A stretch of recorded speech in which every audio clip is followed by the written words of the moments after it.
अस्सलाम वालेकुम। Last lecture के अंदर हमने 4 मैकेनिकल प्रॉपर्टीज़ के बारे में पढ़ा था, जिसके अंदर हमने देखा था कि स्ट्रेंथ क्या होती है मटेरियल की, फिर हमने डक्टिलिटी और ब्रिटलनेस को देखा था और उसके बाद हमने मेलेबिलिटी के कॉन्सेप्ट को स्टडी किया था। आज के इस लेक्चर के अंदर मैं सबसे पहले जो टॉपिक कवर करने लगा हूँ, जो प्रॉपर्टी मैकेनिकल प्रॉपर्टी कवर करने लगा हूँ, उसका नाम है टफनेस।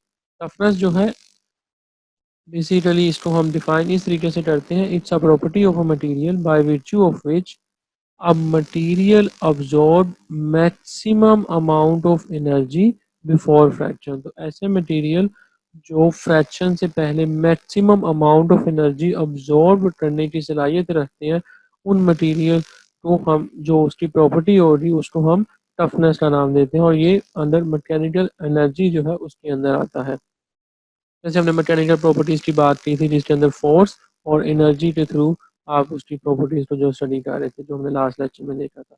है तो अगर मैं यहाँ पे दो मटेरियल लूँ, एक ग्लास और एक वुड, तो अगर मैं ग्लास को थ्रो करूँगा किसी स्टोन के साथ, तो ग्लास जो है वो टूट जाएगा, जबकि अगर मैं वही स्टोन उसी एनर्जी के साथ वुड पे थ्रो करूँगा तो वुड जो है वो ब्रेक नहीं होगा।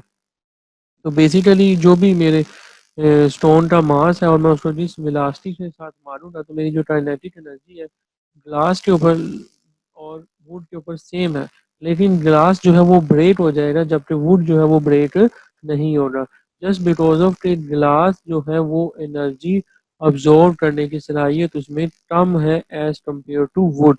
सो टफनेस ऑफ जो ग्लास मटेरियल की है वो कम हो रही as compared to toughness of the wood. अगर हम इसी टफनेस को स्ट्रेस स्ट्रेन एनर्जी के ऊपर ड्रा करें, तो ये उसी मटेरियल की डायग्राम है जो हमने लास्ट लेक्चर के अंदर कवर की थी। ये मेरे पास स्ट्रेस है जी, ये स्ट्रेन है। तो मैं यहाँ पे एक स्ट्रिप ले लेता हूँ, इसकी जो लेंथ जो मेरे पास हाइट है वो सिग्मा है, मतलब स्ट्रेस है, और जो एरिया है इस स्ट्रिप का वो डी ई है। यहाँ से यहाँ तक का जो मेरे पास वैल्यू है दैट इज स्ट्रेन, और जो यहाँ पे मेरे पास वैल्यू है वो ई डैश है स्ट्रेन की। तो अगर मैं इस स्ट्रिप को लूँ, तो जो मेरे पास सिग्मा डॉट डी ई है वो आ जाएगा इसका एरिया अंडर दिस स्ट्रिप। तो अगर मैं इसको यूनिट्स के अंदर कन्वर्ट करूँ तो मेरे पास यूनिट्स आ जाएंगे सिग्मा के न्यूटन पर मीटर स्क्वायर, और डी ई जो है मतलब ये मेरे पास ये स्ट्रेन है।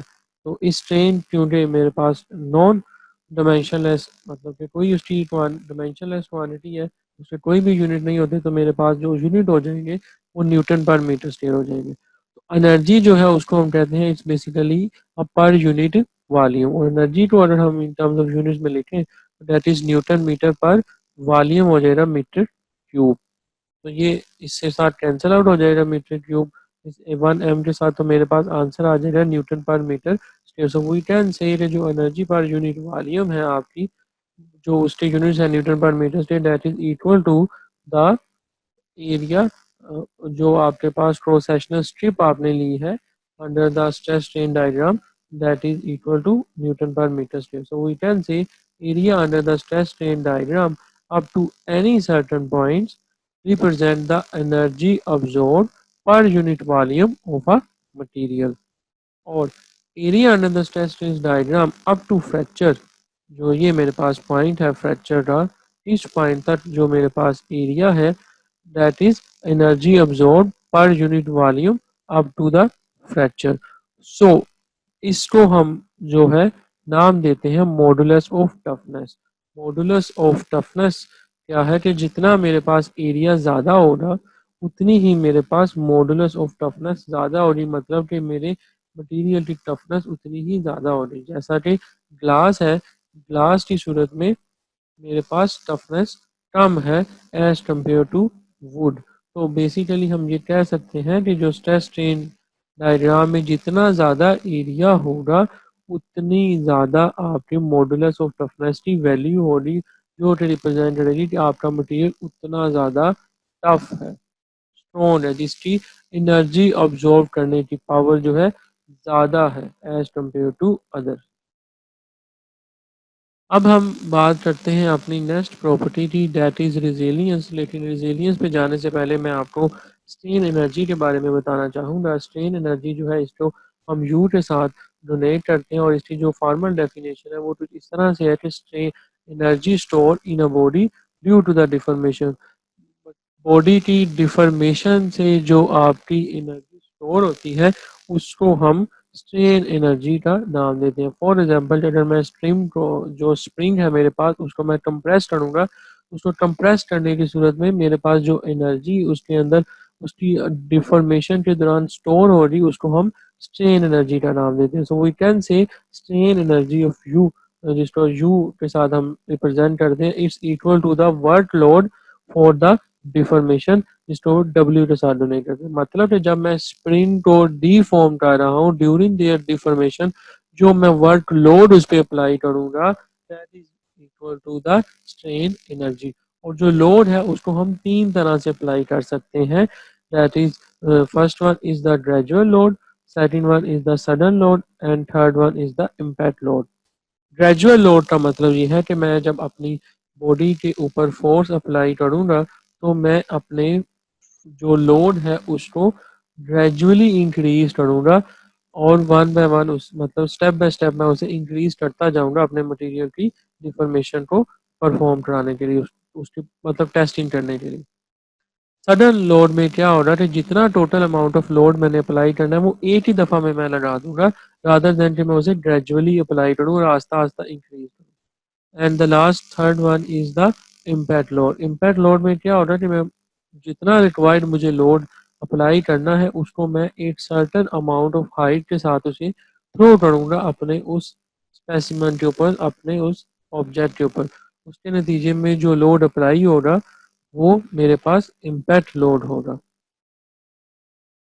सो अगर मैं यहाँ पे load versus deformation diagram draw करूँ तो वाई एक्सिस पे मेरे पास लोड है और एक्स एक्सिस पे मेरे पास डिफॉर्मेशन है, चेंज इन लेंथ है।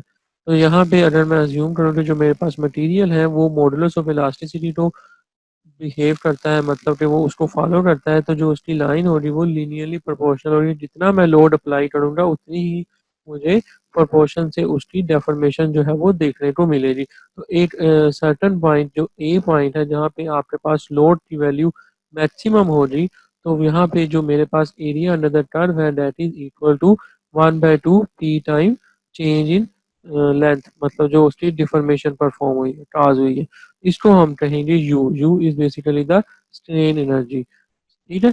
तो जितना हम लोड अप्लाई करेंगे उसके नतीजे में जितना चेंज होगा उसके नतीजे में जो एरिया आएगा आपका अंडर द कर्व उसको हम स्ट्रेन एनर्जी का नाम दे रहे हैं, जो हम कैलकुलेट कर सकते हैं 1/2 P is for the load and delta is for the change in length. तो स्ट्रेन एनर्जी के जो यूनिट्स हैं जी वो हमारे पास न्यूटन मीटर और जूल्स होते हैं। तो चलें अब बात करते हैं रेजिलियंस और प्रूफ रेजिलियंस की।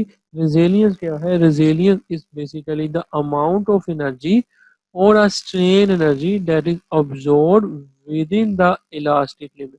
ये विद इन का वर्ड जो है ये बहुत इंपॉर्टेंट है इस रेजिलियंस के अंदर। अगर मैं अगेन लोड और डिफॉर्मेशन डायग्राम ड्रा करूं तो ये लेट्स से मेरे पास एक पॉइंट ओ है और यहाँ पे जो मेरे पास एक प्रोपोर्शन जो मॉडुलस ऑफ इलास्टिसिटी को क्योंकि ये मेरा मटेरियल फॉलो कर रहा है, और तो मैं ये कह सकता हूँ कि मेरे पास ये जो पॉइंट ए तक लाइन है वो लीनियर प्रोपोर्शनल के साथ यहाँ पे ड्रा की, मतलब जितना लोड अप्लाई होता जाएगा उतनी ही ज़्यादा मुझे उसके अंदर जो डिफॉर्मेशन है वो नज़र आएगी। तो मैं इस इलास्टिक ये जो पॉइंट ए है इस पॉइंट तक हम इसको इलास्टिक लिमिट का पॉइंट कहते हैं। तो अगर मैं किसी एक पर्टिकुलर पॉइंट लेट से बी तक जो है अपने उस लिमिट के नती को अप्लाई करूँ और उसका एरिया लूँ, तो ये जो मेरे पास एनर्जी ऑब्जॉर्व हो रही किसी एक पर्टिकुलर कंपोनेंट तक with in the elastic limit उसको हम रेजिलियंस का नाम देंगे।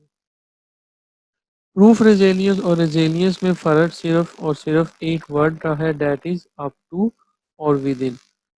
रेजिलियंस के अंदर आपने कहा था कि जो डिफॉर्मेशन है वो with in the elastic limit होती है, जबकि प्रूफ रेजिलियंस के अंदर हम कहेंगे तो जो area under the load versus deformation diagram है उसके अंदर up to the elastic limit जो होगा एरिया आपका वो आपके पास प्रूफ रेजिलियंस होगा, जैसा कि आपको इस फिगर में नजर आ रहा है। तो इस एरिया को हम प्रूफ रेजिलियंस का नाम देंगे जो कि आपका अप टू इलास्टिक लिमिट होगा, जबकि ऊपर वाले केस में रेजिलियंस की सूरत में आपके पास वो area with in the elastic limit, ये सारी इलास्टिक लिमिट के अंदर आपने देखा। और अगर आप अप टू करेंगे इलास्टिक लिमिट तक तो वो हमारे पास प्रूफ रेजिलियंस होगी। अगर इसी प्रूफ रेजिलियंस को हम स्ट्रेस स्ट्रेन डायग्राम पे ड्रा करें और इसके इलास्टिक लिमिट तक जो हम एरिया लेंगे, जैसा कि आपको इस स्क्रीन पे हाईलाइटेड नजर आ रहा है, इसको हम कहेंगे मॉडुलस ऑफ रेजिलियंस।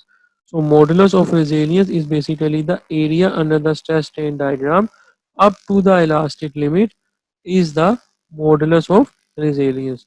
तो ये जो हमारे पास एरिया है इसको हम कहेंगे, ये भी कह सकते हैं कि इट्स अ स्ट्रेन एनर्जी पर यूनिट वॉल्यूम, और हम इसको एनर्जी डेंसिटी के नाम से भी जानते हैं, इसको हम एनर्जी डेंसिटी का नाम भी दे सकते हैं। सो रेजिलियंस जो है बहुत इंपॉर्टेंट प्रॉपर्टी है आपके स्प्रिंग की। तो स्प्रिंग की रेजिलियंस जितनी ज़्यादा होगी उतना ही ज़्यादा वो स्प्रिंग अच्छा होगा, मतलब उतनी ही ज़्यादा उसके अंदर इलास्टिक लिमिट होगी। लास्ट पे अब हम बात करते हैं स्टिफनेस की। स्टिफनेस एक ऐसी प्रॉपर्टी है जिसके अंदर मटेरियल जो है वो डिफॉर्मेशन को रेजिस्ट करता है, मतलब it's a property of a material by virtue of which a material resist deformation. जब मटेरियल आपका रेजिस्ट करेगा डेफॉर्मेशन को, उसको हम स्टिफनेस कहते हैं। तो you can say in other way it's a load per unit deformation, किसी डिफॉर्मेशन को अकर होने के लिए जितना आप लोड अप्लाई कर रहे हैं that is basically link to the stiffness. तो सपोज कि अगर मेरे पास एक 2 मिलीमीटर मतलब पर यूनिट मैंने डिफॉर्मेशन परफॉर्म करवानी है अपने दो मटेरियल लेट से ए और बी के ऊपर, तो मुझे 200 किलो न्यूटन की फोर्स अप्लाई करनी पड़ती है for material A and 400 kilo newton की फोर्स अप्लाई करनी पड़ रही है फॉर मटेरियल बी।